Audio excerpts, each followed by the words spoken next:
Guys, welcome back to my new blog. स्वागत है आपका मेरे चैनल पे रुचि रावत के। कैसे हो आप सब लोग? आई होप कि आप सब लोग मस्त हो गए, स्वस्थ हो गए। बस ऐसे रहिए आप लोग मस्त स्वस्थ। और ब्लॉग बहुत दिनों बाद आ रहा, लगभग 1 हफ्ते 10 दिन बाद आ रहा है ब्लॉग। मतलब लास्ट ब्लॉग था आप लोग के लिए 26 जनवरी वाला। उसके बाद से आज है तारीख 7 तारीख को मैं व्लॉग शूट कर रही हूँ। इससे पहले मैंने व्लॉग शूट नहीं किया, क्यों नहीं किया। सो इस व्लॉग में बने रहिए तो मैं आपको बताती हूँ, क्योंकि आप लोग को तो पता ही कि मेरी मम्मी जी की तबीयत बहुत ज़्यादा ख़राब चल रही थी। तो 26 जनवरी को लास्ट व्लॉग था। उसके बाद मैं 27 तारीख को मम्मी जी को दिखाने जाना था। सो उनकी तबीयत काफ़ी ख़राब चल रही थी। उनको बीमारी कुछ भी नहीं थी कि कोई बीमारी हो, बस वो उनकी एज हो गई थी, 80 साल की लगभग थी उनकी एज थी। और वो कहते हैं ना कुछ प्रॉब्लम थी, कोई बीमारी नहीं थी भगवान की दया से। बस वो तो गिर गई। इसके बाद वो शरीर में मतलब वीकनेस बहुत थी, खाना पीना ठीक से नहीं खाती थी, वीक हो गई थी। तो बस वो बीमार चल रही थी तो काफ़ी लंबे से। तो फिर मैं 27 तारीख को गई, उनको दिखाया। तब तक उनकी मतलब तबीयत बहुत ज़्यादा बिगड़ चुकी, ठंड बहुत ज़्यादा पड़ रही थी। तो उसकी वजह से उन्होंने क्या कहते हैं, उनको वॉमिटिंग होने लगी।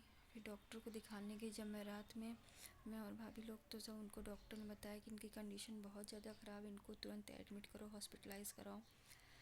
तो फिर हम लोगों ने उसी रात को 27 तारीख को मम्मी को लेके यहाँ कानपुर में मातृ छाया हॉस्पिटल है, वहाँ पे हम लोगों ने उनको एडमिट कराया। इसके बाद फिर हम लोगों ने उनको तो 27 को एडमिट कराया। 28 तारीख तक सब कुछ ठीक था। 29 तारीख को भी मतलब थोड़ी बहुत रिकवरी थी।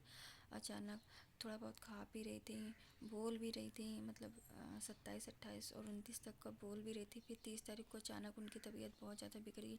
उनका बीपी नहीं मिल रहा था, हाथ मतलब हार्ट बीट नहीं आ रही थी, और उनको यूरिन पास नहीं हो रही थी। इन्फेक्शन था, किडनी में भी इन्फेक्शन हो गया था, लीवर में भी इन्फेक्शन हो गया, गले में भी काफ़ी इन्फेक्शन होता। ठीक से खाना पीना नहीं खाई थी, बोल भी नहीं थे और सेंस भी नहीं थी।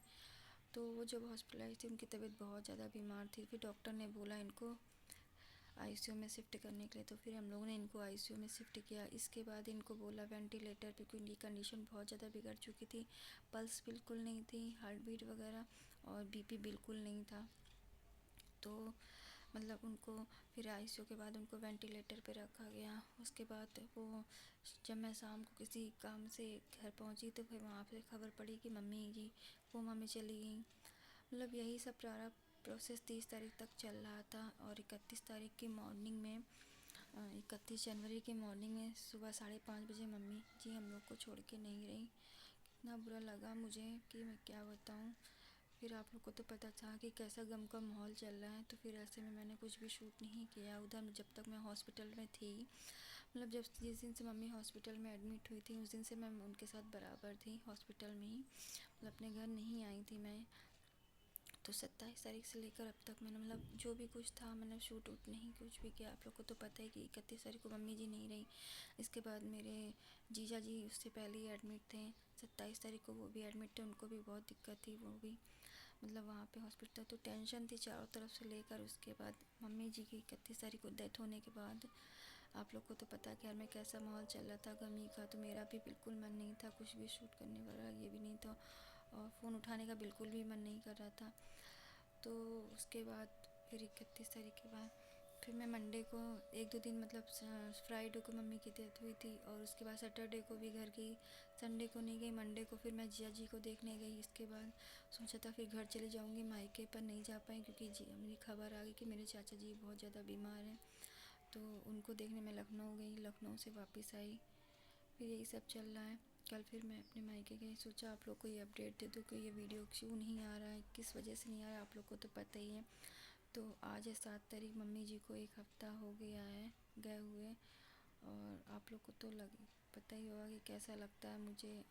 मेरा बिल्कुल ही मन नहीं था किसी चीज़ का भी, आप लोगों से बात करने का भी और फ़ोन शूट करने का, पर मैंने सोचा कि लाओ आप लोग को अपडेट दे दो क्योंकि क्या हो रहा है मेरी लाइफ में, क्या नहीं हो रहा। तो मैं इन्हीं सब चीज़ों से बहुत ज़्यादा परेशान हूँ, इन सारी चीज़ों को लेके।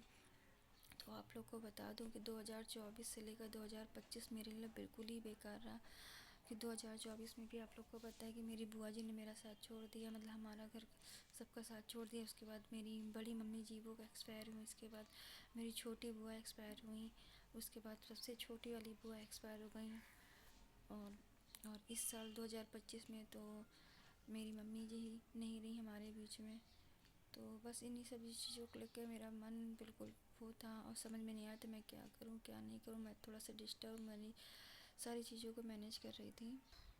सो आज 1 वीक हो गया उनको हमारे बीच नहीं रहे हुए। मैंने सोचा आप लोग को एक छोटा सा वीडियो दे दूं, शेयर कर दूं कि क्या चल रहा है मेरी लाइफ में, क्या नहीं चल रहा है।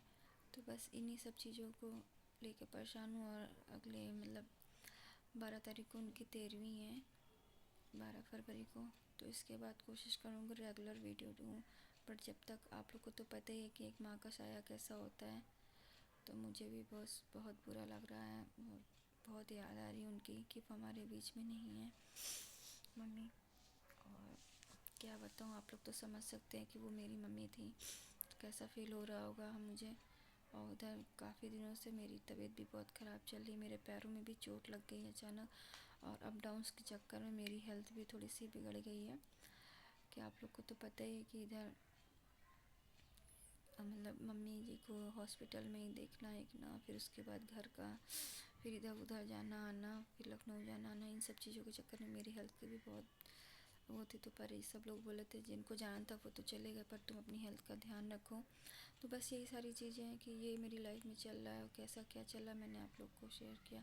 और बहुत बुरा लग रहा है मुझे भी। मेरी मम्मी जो मुझे मतलब मैं घर में सबसे छोटी थी अपने, और बहुत चाहती थे सब लोग मुझे। तो मुझे भी मम्मी से बहुत ज़्यादा वो था, मम्मी की पल पल याद आती जो हमने उनके साथ हॉस्पिटल में उनके साथ टाइम बिताया। लास्ट मिनट तक मैं उनके साथ थी और कैसे क्या हुआ। तो मैंने अपनी आंखों से सब कुछ देखा, सब कुछ वो किया। तो वो सारी चीज़ें सोच सोच के मुझे बस रोना आता है हर बात पर ही कि ऐसा कैसे हो गया ये। बट क्या करें, भगवान की जो मर्ज़ी है वही होता है। आज नहीं तो कल किसी न किसी हर एक इंसान को जाना पड़ता है जो यहाँ आया है। तो बस ये एक छोटा सा व्लॉग है, मैं आपके साथ शेयर किया है कि ये चल रहा है इस समय मेरी लाइफ में। सो आप लोग को नेक्स्ट वीडियो में मिलती हूँ फिर अच्छे से। सो दोस्तों, जो हो रहा था वो तो मैंने आपको बताया कि ऐसा ऐसा हो रहा था। और हॉस्पिटल में मम्मी के साथ मैंने वो सारे पल मतलब एक एक समय, एक एक सेकंड, एक एक चीज़ें मैंने बिताई हैं, उनको अपनी आँखों के सामने देखी हैं कि उनको क्या क्या प्रॉब्लम हो रही थी। मैंने अपनी आँखों से सारी चीज़ें फेस करते हुए देखा है, सारी चीज़ों को फेस करते हुए देखा। और एक नहीं जाने कितनी चीज़ें मतलब माइंड में इतनी चल रही थी कि मैं यहाँ अनाया को छोड़ के गई थी अपने मतलब यहाँ पे घर पे ससुराल में, और मैं मायके में वहाँ थी। अनाया के यहाँ एग्ज़ाम भी लगे थे बहुत, तो 31 तारीख से उसके एग्ज़ाम भी थे। उसकी मेरी कोई प्रिपरेशन नहीं मैंने करवा रखी थी क्योंकि इतना डिस्टर्ब चल रही थी। उधर मम्मी की तबीयत की वजह से, इसकी वजह से एग्ज़ाम चल रहे थे। और मुझे अचानक ही मतलब 27 तारीख को मैं जब वहाँ पहुँची, उसके बाद जब ये पता चला कि उनको एडमिट करना, तब से मैं वहीं पे ही थी। यहाँ पे समझिए अनाया मतलब मम्मी पापा के पास, सास ससुर जी के पास थी। और अनाया का एग्ज़ाम की कोई तैयारी नहीं, एग्ज़ाम क्या वही मतलब बोलते हैं इसको टेस्ट, यूनिट टेस्ट जो थे उसके कोई भी तैयारी नहीं थी। बट ये था कि उसके जो शीट थी उसकी क्या कहते हैं टेस्ट की, तो वो सारी चीज़ें मेरे पास पड़ी हुई थी। तो मैंने बस उसको वीडियो कॉल पे वो सारी चीज़ें प्रिपरेशन करवाई। और हॉस्पिटल में मैंने मम्मी को भी देखा, अपनी बेटी को भी। और आप लोग को तो पता है मुझे ससुराल में सारी चीज़ें मैं ही मैनेज करती हूँ, कैसे क्या मैनेज किया मैंने तो क्या बताऊँ। तो ये कहिए मेरी फैमिली बहुत ही अच्छी, बहुत सपोर्टिव है। जो अनाया का भी रखा ध्यान, उसने सबने ध्यान रखा उसका। और मैं यहाँ छोड़ के मतलब उसको गई थी, वहाँ पे ही उतने दिन तक थी। उसके बाद जो खाने पीने का वो था वो मेरी नंद ने काफ़ी सपोर्ट किया। मेरे घर से मेरी जो बीच वाली दीदी हैं वो वहाँ रुकती थी, मतलब घर पे रहती थी, बच्चों को देखती थी। मैं और भाभी भैया सब लोग हॉस्पिटल में ही सब रुकते थे। तो वहाँ से भी खाना बन के ये ले बन जाता था, तो यहाँ मम्मी लोग पापा सबको लोग, क्योंकि मैं तो परमानेंट वहीं रहती थी, तो यहाँ का ध्यान कैसे क्या रखे खाना पीना। तो फिर दीदी वहाँ से खाना बना के कभी भेज देती थी, कभी मेरी नंद खाना बना के भेज देती थी। तो इस तरीके से ये चीज़ें थी। और मम्मी के साथ मैंने मतलब वो एक एक चीज़ें, एक एक सेकंड, एक एक घड़ी बिताई है, जो जो उनको सिचुएशन उनको हो रही थी। सोचिए अपनी आंखों के सामने मैंने वो सारी चीज़ें देखी कि उनको क्या क्या प्रॉब्लम हो रही है, उनको कैसे क्या मेडिसिन लग रही है, उनको कैसे कैसे क्या चीज़ मशीनरी लग रही है। तो मतलब हर एक चीज़ों को सोचिए कि मैंने कैसे अपनी आंखों से फेस किया। वो एक एक पल, एक एक सेकंड मैंने मतलब फेस किया है अपनी मम्मी को, कि उनको क्या प्रॉब्लम हो रही है, क्या नहीं हो रही है। अपनी आंखों के सामने उनको जाते हुए देखा, वो एक एक सेकंड। तो आप लोग सोचिए, मैं सिर्फ बता रही हूँ उस समय मेरे दिल पे और मेरी चीज़ मतलब मुझ पे क्या बीत रही होगी। तो आप लोग को पता ही चल रहा होगा कि क्या मैं आप लोग को क्या बताऊँ। शब्द ही नहीं मिलते हैं कि एक बेटी के सामने उसकी माँ की मतलब धड़कनें कम हो रही हैं, बीपी बिल्कुल नहीं मिल रहा था मतलब। और वो हम सबको छोड़ के जा रही थी। वो ऐसी सिचुएशन बन चुकी थी कि क्या ही बोलूँ। पर बोलते भगवान के आगे कुछ नहीं चलता है। हम लोग सब लोग जानते थे कि ये ऐसा होना है, क्योंकि उनकी कंडीशन बहुत ज़्यादा बिगड़ चुकी थी, बहुत वीक थी, और खाना पीना तो वैसे ही उनका छूट चुका था। सो जो होना था भगवान की मर्ज़ी से ही होता है। फिर मैंने सोचिए कि जब जिस वक्त जो वो छोड़ के गई हैं, मैं उनके साथ ही थी, मैं उनके पास ही थी। और उनको जब लेके आई घर, मतलब उनकी जब डेड बॉडी को लेके आई, तो मैं खुद ही एम्बुलेंस में बैठी हुई थी, उनको अपने साथ लेके आई। एक एक चीज़, एक एक पल सोचिए उस तरीके का मैंने किस तरीके से मतलब फेस किया है कि क्या ही बताऊँ। आप लोग खुद ही सोच सकते समझ सकते कि क्या है। कि जब वो मेरे साथ मतलब मैं ही एम्बुलेंस में बैठी हुई थी, मैं और भैया दोनों लोग बैठे थे। मैंने मम्मी का हाथ पकड़ रखा था कि वो हम सबको छोड़ के जा चुकी हैं।